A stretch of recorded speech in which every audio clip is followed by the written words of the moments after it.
Bienvenidos a un nuevo programa de personajes de la Venezuela virtual. Esta vez estoy con Adrián Guardián, que se encuentra en Estados Unidos, en Boston, ¿no? ¿Cómo estás, Así es.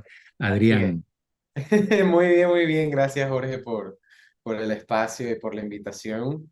Qué casual, ¿no? Que se había perdido tu mensaje en Instagram hace 3 años y ahora con otra vez bueno, esta ola de vistas por la canción de la tonada de luna llena, vuelves a contactarme y yo pensando que el mensaje de antes era de ahora y bueno, al final como que tenía que suceder y aquí estamos.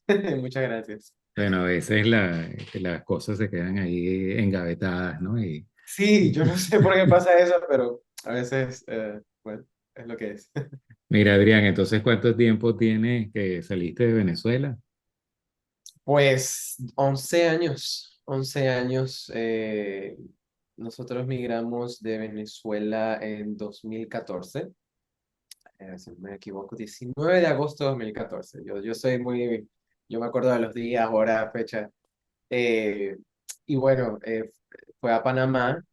Ahí tenemos ya de 10 casi de entre 10 11 años, pero de esos 10 años tengo ya 4, voy para 4 años acá en Boston para estudiar.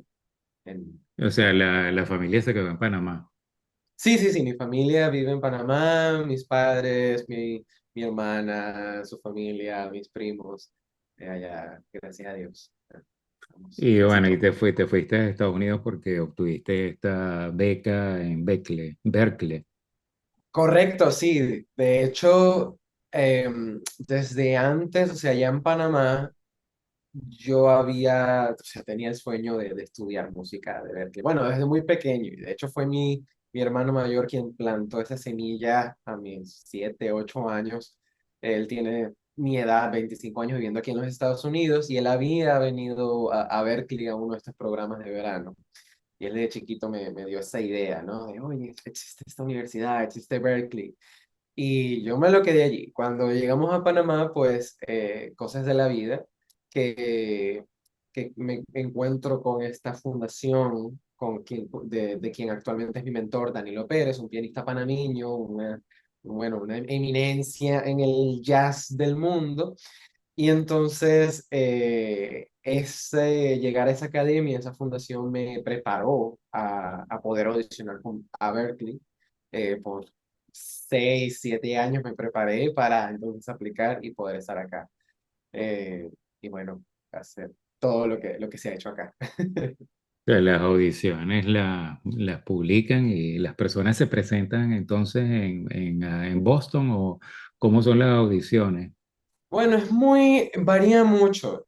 Yo tenía la fortuna, como en Panamá se organiza el Festival de Jazz, que lo organiza esta misma fundación, y bueno, vamos a decirlo de esta manera, Berkeley se muda a Panamá por una semana. Vienen todos mis profesores, los que actualmente son mis profesores, allá iban a hacer las audiciones.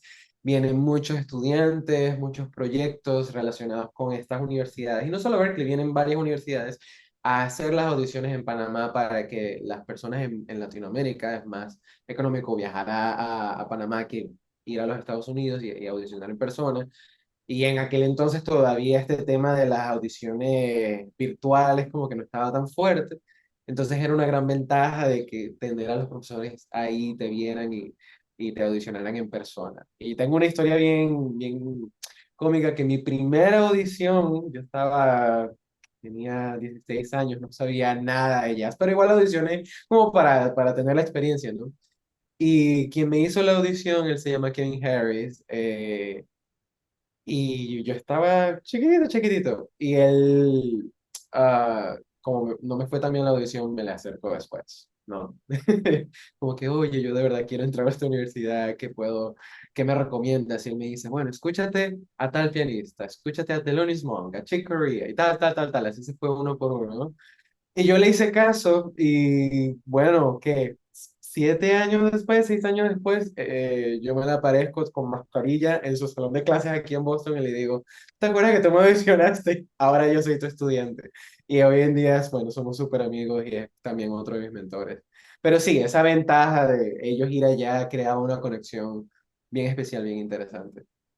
Mira, bueno, he visto cómo te desenvuelves en, digamos, en medios sociales, era una estrella, el desenvolvimiento es así muy, como muy natural para ti, lo estoy viendo otra vez en esta entrevista, que eres, o sea, le sonríes a la cámara, hablas con la cámara, todas estas cosas, ¿eso también lo aprendes ahí o es un don natural?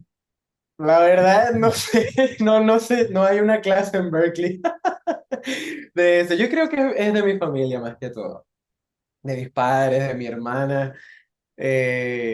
A pesar de que yo soy el único músico o artista, yo creo que toda mi familia alrededor son artistas de corazón.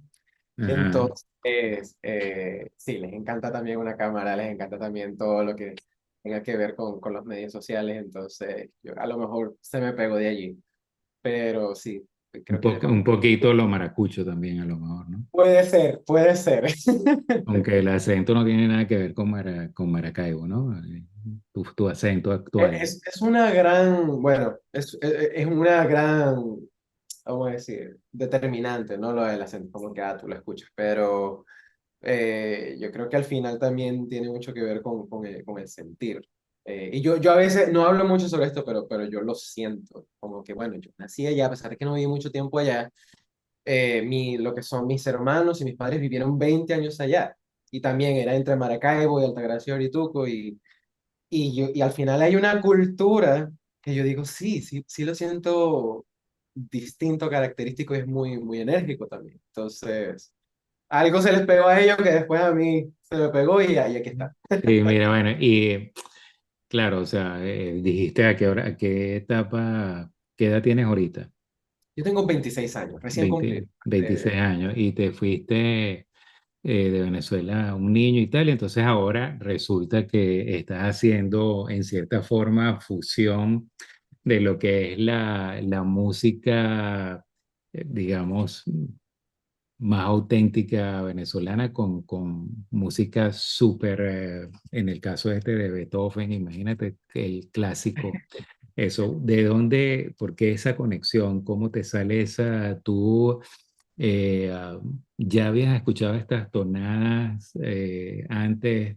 ¿La habías interiorizado y luego entonces tenías el contacto con la música clásica, de dónde te viene la música clásica por un lado, y cómo llegas entonces a decir, bueno, vamos a, porque cuando uno escucha esa fusión que hiciste, pues se ve que sientes los dos lados muy bien, o sea, te los integraste muy bien y se ve que hay, en la voz tuya también, se ve que hay como ese sentimiento de dejo que tiene que tener la persona que canta la tonada, ¿no? Que la tiene como Claro, que claro. casi llorar y eso. ¿Cómo haces eso? ¿Cómo es que se te llega eso? ¿Es algo que dijiste voy a hacerlo porque necesito presentar algo aquí en Berkeley que llame la atención? ¿Es algo que me sale de adentro? ¿Cómo es eso? Pues bueno, muy interesante. Bueno, te cuento uno que de todos, esta es mi primera entrevista a esta jornada, ¿no? Así que tienes un poco de la primicia de Mm, contar, pero ya por allí me han hecho un poco como esa pregunta como ¿de dónde se te ocurrió? Y fíjate que el resultado de esa fusión no fue algo que yo en realidad estaba buscando. Y de hecho lo compuse, fue simplemente un experimento muy productivo en la pandemia. O sea, esa idea llegó, hace poco subí un video contando un poco la historia detrás. Esa idea surgió en la pandemia, pero, o sea, sí, 2020. Y inició como a mí me gustaba, bueno, me encantan las tonadas de Simón Díaz. Creo que fue la primera música de cuando recién migré que con la que conecté y me apegué y decía, sí, sí las había escuchado y sí, obviamente había escuchado de la música, sí, se escuchaba mucho en mi entorno, pero no lo escuchaba con los oídos correctos. Claro, era más joven, era niño, a lo mejor estaba tan acostumbrado que tampoco lo apreciaba como debía. Y también como músico, ya con otro tipo de sensibilidad, pues también lo empecé a escuchar con más atención y con más corazón, digamos.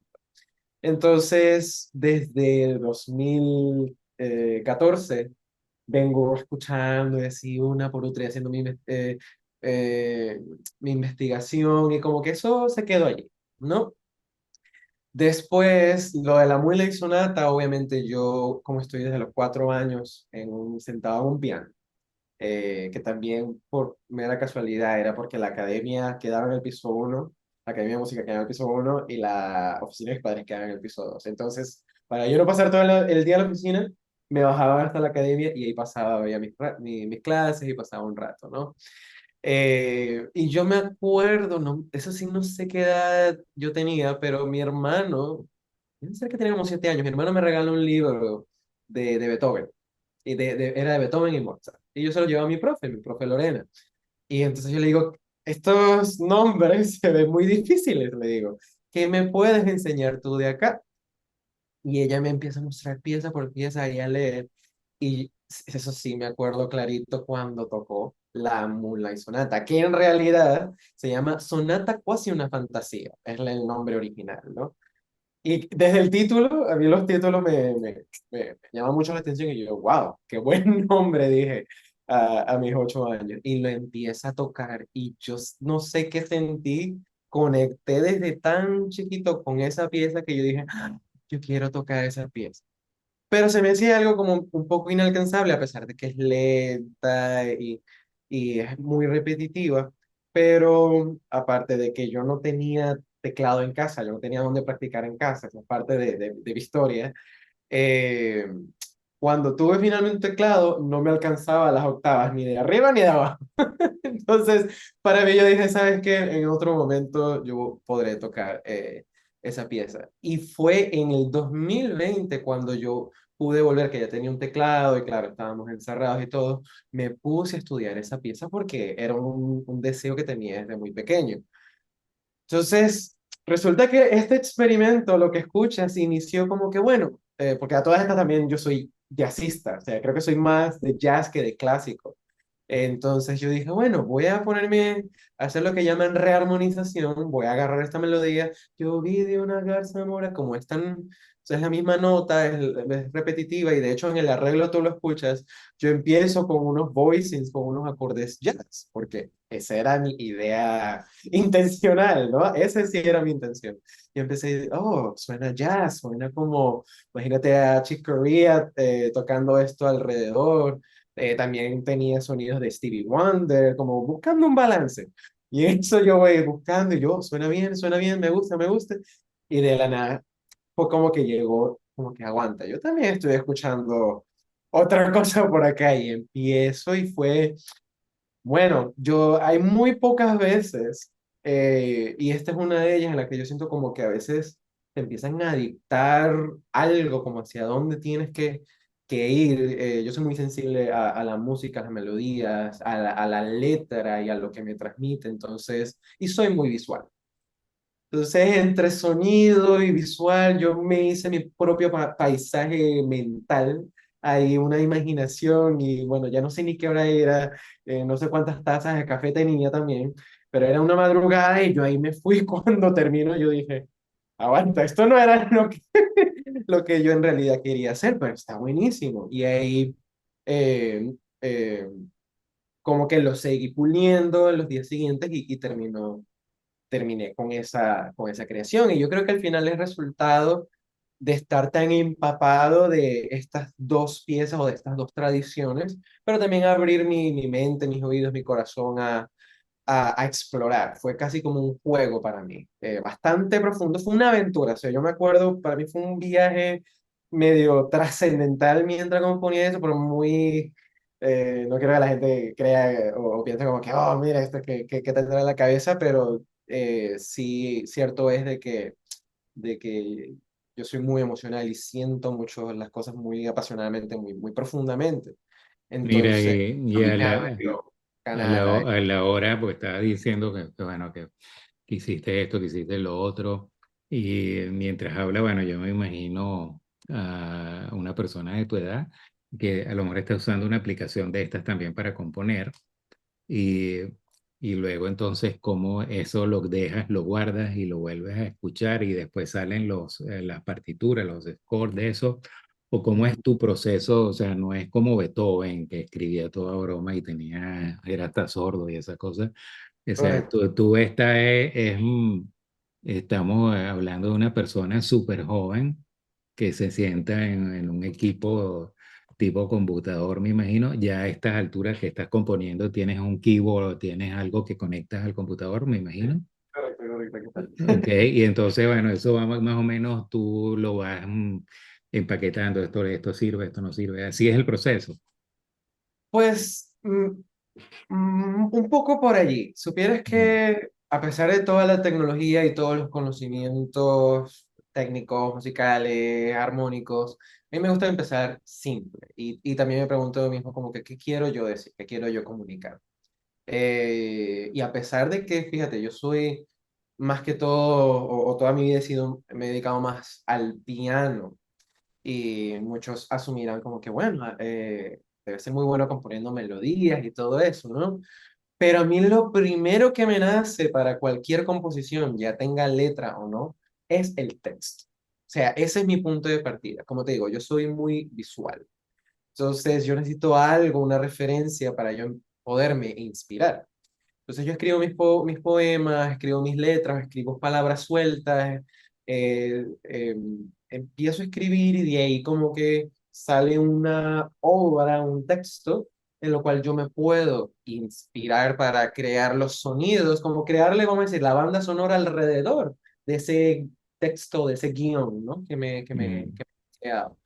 Y a partir de allí entonces yo empiezo a ponerle como que lo que se dice el texto también viene con un ritmo, ¿verdad? O sea, nosotros aquí hablando, eso tiene un ritmo ya. Y eso a mí me marca ya un patrón, vamos a decir, un groove, o me puedo imaginar un tipo de música en específico, ya sea, bueno, esta letra me suena como una tonada, me suena como un bolero, y de ahí sigo experimentando y probando, y ya mucho más adelante, ya cuando la canción o cuando la pieza funciona por sí sola, como el desnudo, es que yo empiezo a trabajar la parte del arreglo, la producción y todo eso. Entonces me gusta mantener bastante la parte orgánica de creación, la parte sincera también de eso. Yo tengo, de hecho, este es mi cuadernito, aquí tengo todas mis letras. Firmado por Chucho Valdés. Ah, mm. sí, es una gran inspiración y como te digo, aquí es donde empieza todo y pues después que lo voy pasando, y a veces también me gusta sacarme de zona de confort, agarro, yo no soy muy bueno con el 4 o sea, me sé desenvolver, pero me gusta buscar sonidos, me gusta probar otras texturas, después en el piano, simplemente a capela, y así. Los procesos varían mucho, también depende de la canción, ¿no? Y del momento, pero más Mira, que todo. bueno, y bueno, tienes, no sé cómo haría la gente, por ejemplo, tipo Mozart, si se imaginaban el caca caca de las palabras partían de, como tú dices, del texto y después le montaban las palabras. Yo me imagino que cada quien tiene que tener una imaginación de qué se trata, pues si es una obra teatral, si hay un drama, o sea, tienes que ponerte algo en la cabeza para que tenga cierta lógica eso. Sí, Mira, y de luego entonces, claro, tú veo que estás metido en esto de un grupo de Guataca y veo que también, por lo menos lo que pude escuchar sobre la presentación que hicieron, que también hay gente que canta contigo, me da la impresión que son gente latina, las muchachas esas que cantan contigo. Eh, ¿Tú crees que, por ejemplo, esa canción, esa tonada de Simón Díaz, la puede agarrar cualquiera que no sea latino? Tú agarraste la parte de Beethoven sin ser alemán o austriaco. correcto. O sea, pero ¿cómo lo ves tú? Porque me pareció buenísimo la interacción de las voces de ustedes, las niñas, las muchachas. Son voces bellísimas también, pero dije yo, bueno, ¿cómo será esto a partir de la nota? el que lo lea para llegar a ese tipo de interpretación. ¿Existirá en ese nivel de información? Estamos hablando que ahorita la gente lo puede escuchar a usted y bueno, tratar de imitarlo Claro. también por imitación, pero a nivel de partitura, ¿existirá eso? Bueno, es muy interesante tu pregunta porque lo voy a dividir como en dos lados, ¿no? Mm, No ni bueno ni malo, o el lado claro, el lado oscuro, sino dos hipótesis, vamos a ponerlo de esa manera. Porque sí, la música es un lenguaje universal. O sea, hay algo, las melodías, sí, de por sí te dicen algo, tengan letra o no. La velocidad o el tempo con el que salga esa melodía también te comunica. Fíjate que de las chicas que están en el video, que son grandes amigas mías, simplemente las escogí porque como era mi recital y yo decía, bueno, eh, son mis amigas, pues yo las quiero incluir dentro para tocar juntos ya como una última vez. Y, y la del cello es, por ejemplo, de Polonia. Una de las chicas, Valentina, ella es venezolana y Luisa es de Perú. Y simplemente, yo creo que también es la riqueza ahí también del sonido de ese momento tan especial, porque fue un reto para los cuatro, o sea, lo practicamos una sola vez antes de montarnos en el escenario de lo que oyes. Entonces fue como que eh, yo les decía como que, bueno, esto es la emoción que queremos transmitir, no les di como mucho contexto, a lo mejor Valentina sí, obviamente ella ya tenía la inspiración, la referencia de Simón Díaz al ser venezolana, pero en el caso de Luisa, quien también lo cantó, como compartimos tanto tiempo juntos, ella también como que tenía, como que captaba una noción de eso, pero eso es lo chévere de la música, que tiene una parte universal. Yo sí escribí, le escribí, como dices tú, la partitura, el arreglo vocal y del cello, o sea, para que ellos supieran qué es lo que iban a hacer o que captaran las ideas. Es mejor tenerlo, como quien dice, una foto vale más que mil palabras. Bueno, esta es tu parte, léela, cántala, pero también tienes que interpretar. Entonces, ese es el beneficio de tener las cosas escritas. Pero hay otra parte, que lo hablaba hace poco con otro músico venezolano. Estamos trabajando el tema de los pasajes o de la música llanera también. Y me decía como que, bueno, es que hay unas partes rítmicas o hay un sentimiento que eso no puede quedar en papel. O sea, y tampoco es como que alguien te lo puede enseñar. Eso es oído, lo que llaman el feeling, o sea, el sentimiento mm. de que también hay, Sí, a sea, te eso más puede o dar un menos papel, pero el papel, notas, está medio muerto. Tiene uno que darle vida con la imaginación, sí, con eso. a eso me refiero, Un balance. que se puede decir en la partitura como pie de nota adicional para ayudar a eso, para llegar a ese... Tú sabes que yo estuve una vez presenciando un programa de radio que hizo Rosario Marciano y Jorge Sánchez Chong aquí en Ok. Austria sobre la música venezolana, bueno, y se habló sobre la música de ordeño, que tiene un poco que ver con esta tonada, diciendo que eso es de origen de los indios del Amazonas y eso luego pasa a ser la música de ordeño, que en sí, si tú te pones a ver eso, esa cuando dicen Clara, Clara Bella, ese tipo de música, así que son así, inducen también supuestamente a que la vaca entre en producción de leche también, o sea, que permita que la ordeñen en forma pacífica y que le saquen más leche, etcétera, etcétera. Entonces, claro, todo esto tiene que ver como algún tipo de onda que viene, que se sintoniza, que no tiene que ver con la palabra. Hay algo es como estas músicas que tú escuchas que vienen de la India, que te ponen en Om, una cosa así, Sí, ¿no? sí, sí, sí, Sí.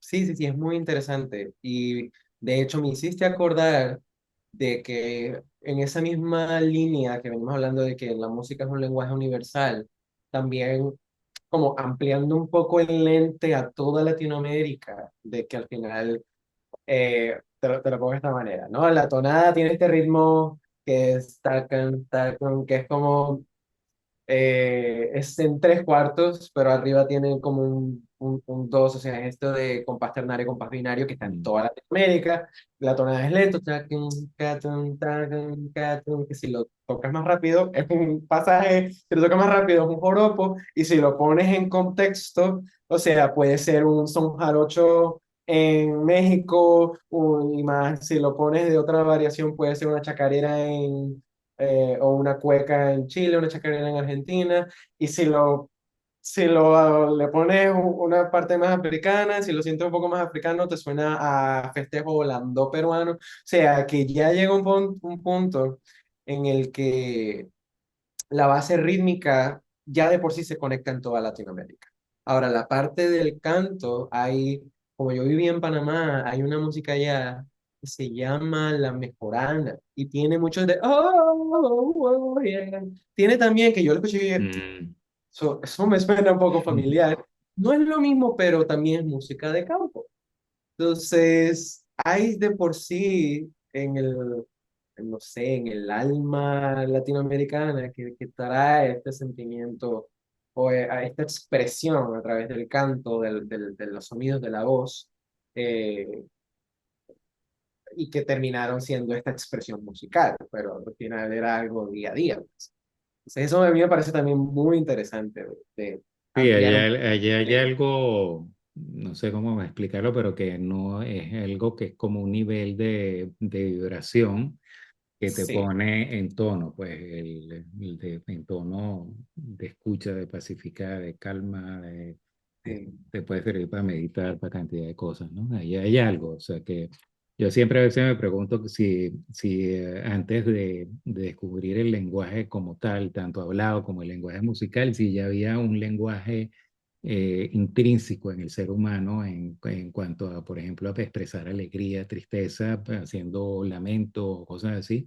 Y si eso todavía existe, pues en lo que cargamos, que a veces nos saldrá de alguna forma, no sé. sí, es así.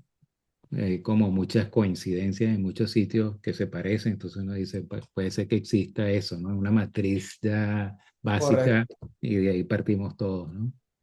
Sí, y de hecho, sí, a pesar, ya de por sí hay muchas conexiones yo he escuchado mucho este término de no solo crear puentes entre las culturas o entre una música, sino también rescatar esos puentes o reconstruir esos enlaces, ¿no? Porque a veces también con el estudio que hace tantos años acá en Boston y también en Panamá estudiando jazz, eso a mí también me ha dado otro punto de vista del mismo jazz, del origen y de su conexión con la música afrocaribeña o la importancia de la música afrocaribeña en el jazz. Entonces, eh, eso, y también al final todo, hay cierta parte bastante subjetiva.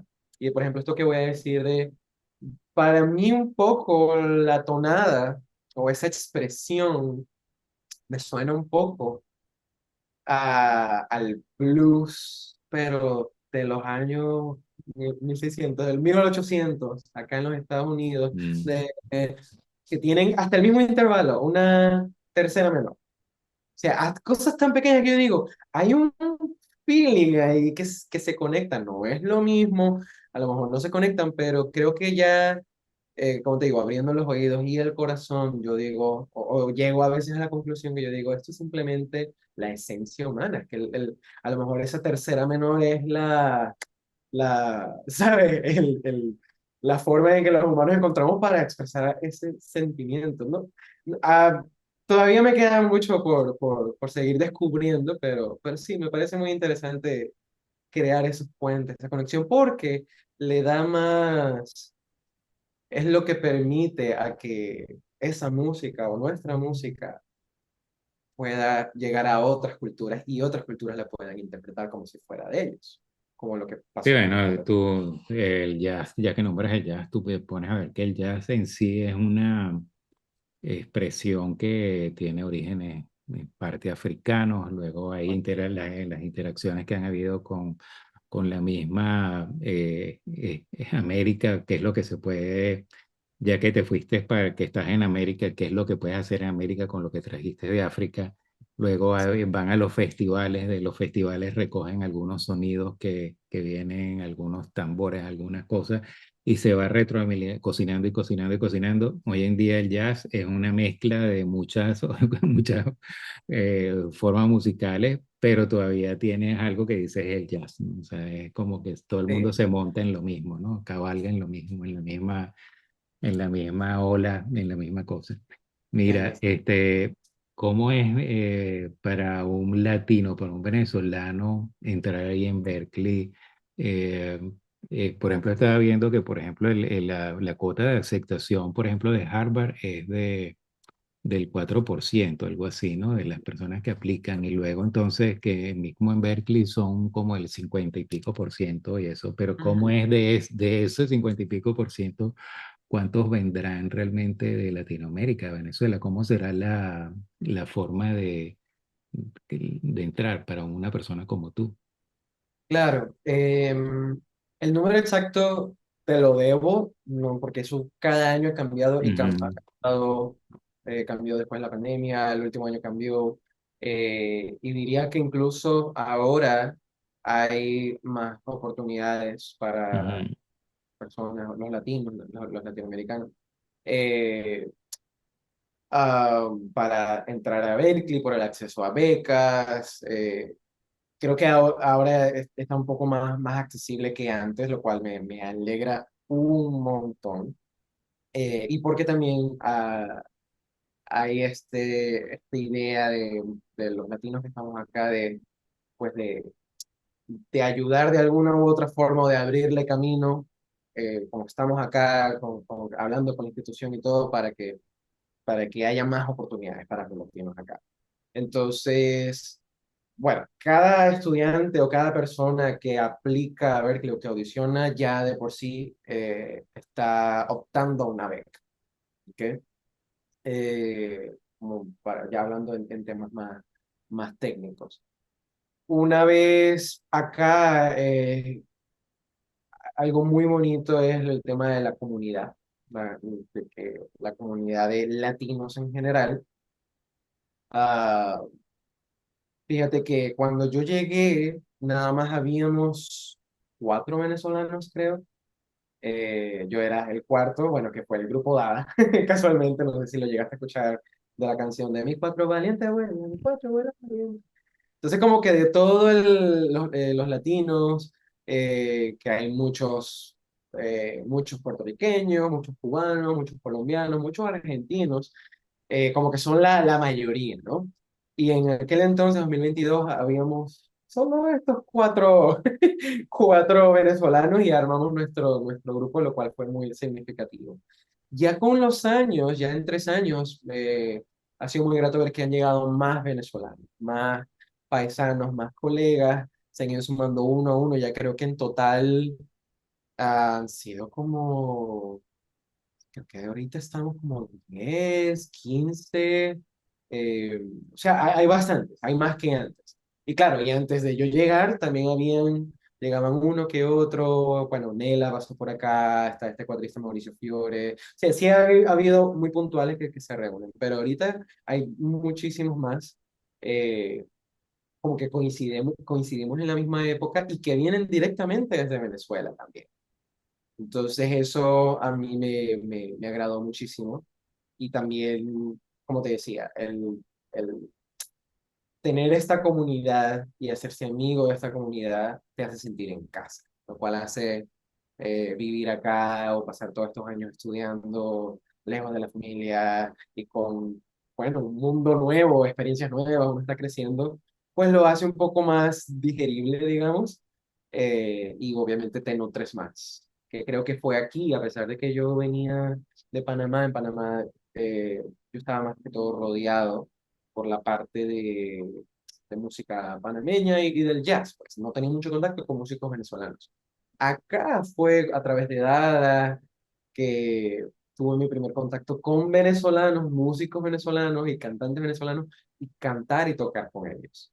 Entonces me pareció muy curioso que fue a mis 22 años que finalmente yo llegué a tocar la música venezolana que yo traía conmigo mismo ahí en mi cuarto, en mi practice room, y ya traer la vida con venezolanos de verdad, reales, gente real, y poderla hacer con ellos y así hasta tocar con el mismo Eddie Marcano, fue lo que yo más resalto. Pero cuando tú entras, porque también he visto que hay gente que entra con menos nivel musical, otros con mayor nivel musical.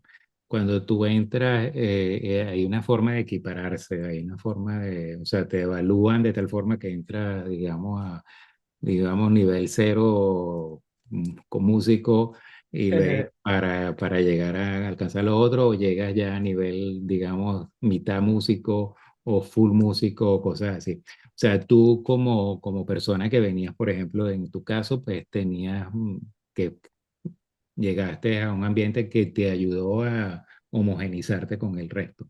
Ujú.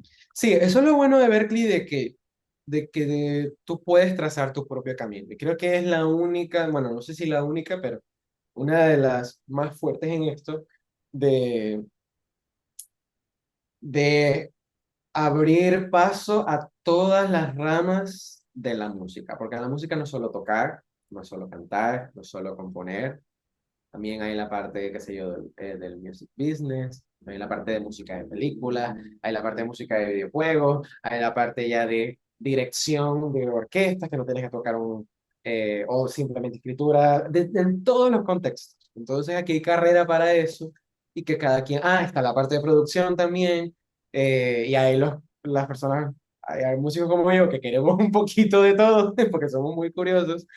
Entonces, eso es lo bueno de Berkeley, que te da acceso a todos estos, a que tú te puedas desenvolver en la rama en la que con la que resuene más contigo.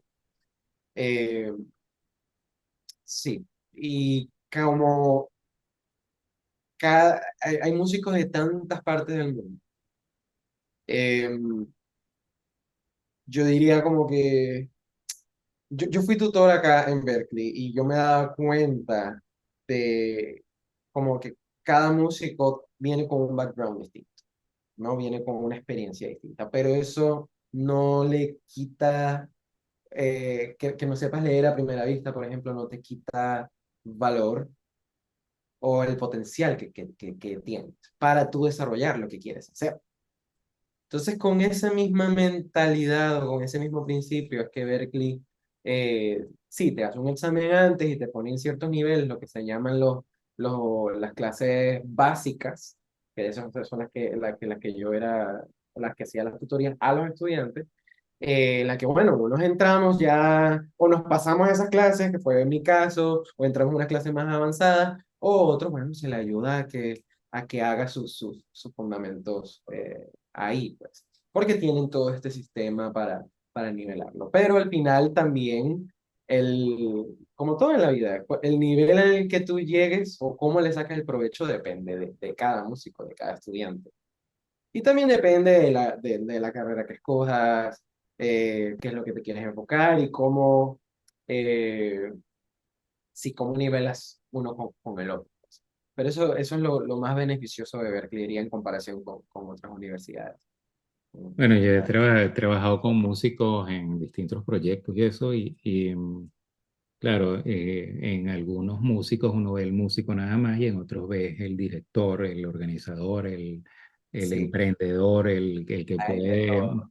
o sea, yo creo que bueno, no todo el mundo es igual, pero sí ahí tú ves que hay gente que tiene esto de que pueden gerenciarse un poco, presentarse un poco, porque en este mundo hay que luchar y hay que hacerse notar y todas esas cosas. Yo veo que en lo poco que te conozco tienes algo como para por lo menos hacerte notar. Eso ya obviamente es una ventaja. Eso muy poca gente lo va a hacer por ti. O sea, muy poca gente te va a hacer el favor de mírenlo, mírenlo, sino que, o sea, no puede ser artificial tampoco. La persona tiene que tener algo que llame la atención.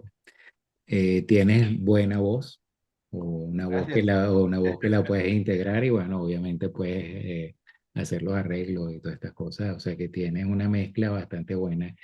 ¿Qué, ¿qué piensas, qué planes tienes para empaquetar todo esto que te he dicho? ¿Cómo lo ves? ¿Cómo te ves en el futuro? O sea, ¿qué vas a hacer con tanta cosa? Interesante pregunta también. Pues no, mira, al final yo soy un soñador, o sea, yo sueño despierto y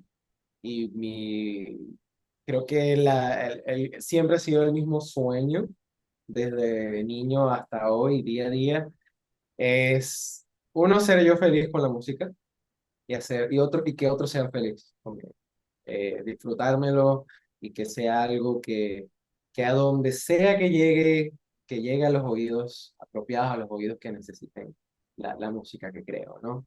Eh, pues ahora que ya me gradué, obviamente y que estoy incursionando ya un poco más de frente, diría, ya como mi carrera como artista, como Adrián Guardián y sus canciones, sus composiciones, eh, porque antes venía haciendo todos estos proyectos en colaboración y seguía como explorando otras aguas y así, o aprendiendo también, que bueno, sigo aprendiendo y creo que eso es parte también dentro de mis planes, seguir creando música que me apasiona, música que me llama y compartirla. Creo que ese es mi mayor sueño que ya se ha ido cumpliendo poco a poco, poderla compartir y que otros la escuchen y que se la disfruten también.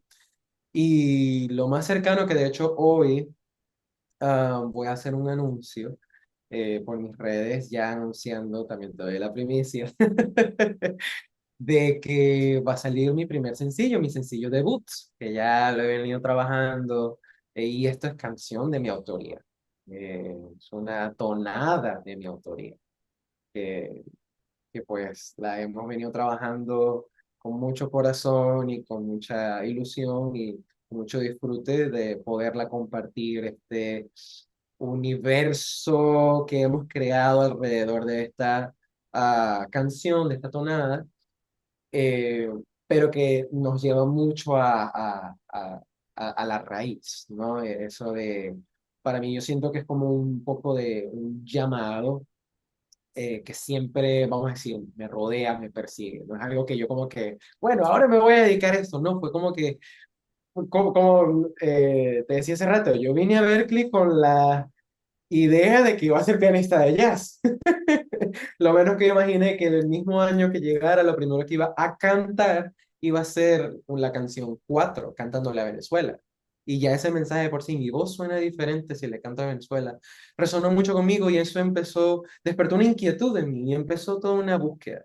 Y todavía eso sigue vigente y quiero que siga así por el resto de mi vida, esa inquietud de, bueno, ¿qué más puedo hacer? ¿Qué más se puede crear? Porque esta música a mí me encanta mucho y quiero conocerla más, quiero profundizar en ella. Y creo que eh, al final lo que vaya a compartir va a ser fruto, resultado de esa búsqueda, ¿no? Entonces, mis planes por ahora es seguir creando, seguir buscando, seguir compartiendo y seguir conectando también con todas estas personas que escuchan esta música, que creo que es lo más, para mí es lo más importante, que puedan conectar con la música y que me cuenten sus historias, porque yo estoy contando mis historias y sí, yo puedo interpretar esta música de una manera, pero también me da mucha curiosidad como las historias nuevas que esta música crea o genera o que les recuerda a las personas que lo escuchan, ¿no? Mira, Esas son... ahora que estás hablando, como que hablas con tanto entusiasmo y eso, estaba pensando yo cómo sería una tonada urbana, o sea, una tonada, ¿Viste? Ya existe por ahí, sí. sí, Hay alguien, no me acuerdo ahorita el nombre, pero se llama Tonada del Callejero. Hay una sí, chica que sonaba al nivel, te digo, de Rosalía. Yo dije, wow, esto está increíble, no había escuchado algo así. Y bueno, es creatividad. Y claro, todo es bien. porque tu vivencias tienen mucho que ver con tu trayectoria, pues, pero el feeling lo tienes de este género, ya vamos a llamarlo género musical, ¿no?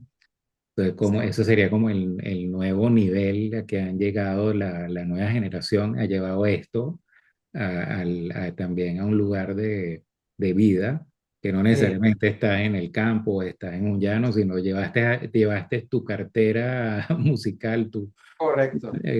a tu propio ambiente, que es A ahorita. tu propio contexto, a tu propio Sí, rinconcito del mundo. sí, Sí, sí, que de eso se trata. Es la música, sí, podrá ser la tonada de una música que nació, que venga, como decías tú, empezó como desde la parte de los Yanomami. de los Yanomami, después Sí. ascendió a la parte del campo y ahora está regada por todo el mundo. Entonces, y ahora en el 2025, cómo esa música resuena con mi historia. Y eso es un poco lo que voy a compartir a través de esta nueva canción que se llama Tonada de aquel día. Sale el 24 de julio y que es una experiencia para mí sonora, o sea, quien lo escuche y cierra los ojos va a poder ver un paisaje o el paisaje que cada quien se cree. Eso es lo chévere de la música, te abre la imaginación. Eh, y también, pues, viene con una parte visual muy clara de, y con toda una historia, un videoclip, pues que ayuda a conectar las dos cosas y ver la raíz de todo esto. No voy a dar mucho spoiler, ojalá de aquí a que ya esté disponible el 24 de julio, eh, pero sí, nada, ese simplemente es el punto de partida de muchos más proyectos que estoy Oh, ya de por sí buenísimo. Mi- visualizando. Mira, Adrián, cuando llegamos al final de esta conversación, yo le pido a la gente que me defina cuál es su concepto de felicidad y que nos deje un eslogan, eso que tú te dirías, por ejemplo, en los días difíciles, en los días que tú te tienes que decir, vamos, vamos, párate, haz esto, concreta, algo así. ¿Qué es eso? ¿Qué es lo que tú te dices? ¿Cuál es tu definición de felicidad y qué es eso que te pone otra vez las pilas? Eh, bueno, lo que yo me digo cada día cuando me despierto es, sabes, la vida es un regalo. Te despiertas, abres los ojos, la vida es un regalo. Y yo creo que mi concepto de felicidad o lo que yo creo para mí es ser feliz, que es lo que aplico día a día, es poder estar consciente pero de una manera genuina, honesta, de valorar cada segundo, cada minuto en el que estás. Estés en la condición en la que estés en el lugar donde estés en la situación en la que estés, de que uno poder ver, ¿verdad? O entender como que estás vivo, que sigues respirando y que sentirse pleno con uno mismo. O sea, yo creo que eso, y con cualquier actividad que hagas. Si yo hago una actividad, si yo hago una canción, un tipo de música que no me hace sentir en paz conmigo mismo, no me hace sentir pleno, ahí ya dejo de ser feliz. Entonces, por eso esa búsqueda de estar consciente de esa, de escoger, vamos a decir, la felicidad, escoger y luchar también por ella, o sea, porque es un esfuerzo grande de, y de mucha disciplina, pero también de mucha honestidad con uno mismo. Yo creo que sentir esa plenitud, esa honestidad es poderla sentir en cada día, cada momento de mi vida, lo cual es un reto, ¿no? Creo que es lo que yo defino como felicidad para mí. Y eso es lo que a mí me lleva a tomar mis decisiones como artista y como músico. Me sale esta oportunidad o sale esta canción. Hay canciones, te digo, que a veces uno se pone muy, como muy intensas y yo digo, ok, que en mi ranking de felicidad, ¿dónde entra esto? Puede ser muy bonita y todo, pero ¿va a hacer a otros feliz? ¿Cómo me hace feliz a mí? Entonces yo creo que esa conciencia eh, es la clave o por lo menos para mí es lo que me ha funcionado. Bueno, yo diría que me encantó la conversación. Eres Igual. las personas que no te conozcan hasta ahora, que me imagino que te conocerán muchísimas personas, eh, que vean tus redes sociales. ¿Cuáles son tus redes sociales para que las personas te encuentren fácil? Bueno, sí, básicamente @ Adrián Guardián o simplemente buscan a Adrián Guardián hasta ahora no hay otro. Ok. Entonces está en Instagram, tengo TikTok, tengo una página de Facebook, tengo mi página web adrianguardian.com, que ahí pueden también como ver más información eh, de, pues, de todo y de la música que voy a ir sacando. Y bueno, y en todas las plataformas digitales también, en Spotify, en Apple Music, simplemente con colocar Adrián Guardián, ahí ya está verificado cada uno, pueden ver o empezar a escuchar mis canciones y bueno, este próximo lanzamiento que voy a hacer. Bueno, y yo lo que puedo decirles es que independientemente de que se vea en uno de los reels en que él está pues interpretando alguna canción, es súper, digamos, simpático a la hora de hablar y eso tiene ese touch de que entretiene, así que vale la pena tenerlo dentro de lo que las cosas que uno sigue porque a veces uno de vez en cuando necesita que lo sorprendan con alguna cuestión fresca en este mundo tan difícil que tenemos, así que bueno, te agradezco mucho de haberte presentado en este programa. Eres un verdadero personaje de la Venezuela virtual. Espero escuchar mucho más de ti en el futuro, que todo se te vaya dando. Ha sido un placer. No, el placer ha sido mío, gracias por el espacio, por la invitación, por insistir para estar aquí, pero con todo gusto y nada, que, espero que cada una de las historias, de las letras, de los sonidos, de todos los que estén escuchando, pues genere eh, cosas buenas, cosas bonitas, cosas que den fruto a, a los años. Así que nada, con todo gusto, Adrián Guardián, para servirle siempre. Gracias, Jorge. No, gracias a ti, un abrazo.